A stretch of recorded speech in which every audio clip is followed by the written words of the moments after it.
যেটা north east corner বাস্তু হিসেবে, সেটাকে ঈশান কোণ বলা হয়, যেখানে মনে করা হয় গডেস লক্ষ্মী বা ঈশানী অধিষ্ঠান করে। সেটা হচ্ছে ধন সম্পদের কারক গ্রহ, এবং এই জায়গাটাকেই আমরা মনে করি বোরিং বা নলকূপের জন্য খুব ভালো, যেহেতু জলের আরেক নাম জীবন।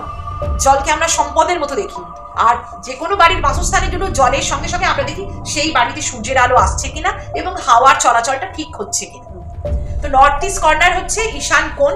এই জায়গাটাতে আমরা বলি আপনি নলকূপ করুন, কিন্তু কখনোই কোনো বাথরুম করবে না। আমি বাস্তু ভিজিট করতে গিয়ে এরকম বহু বাড়িতে দেখেছি যার নর্থ ইস্ট কোণে ঈশান কোণেই তারা বাথরুম করে ফেলেছে ফ্ল্যাটে।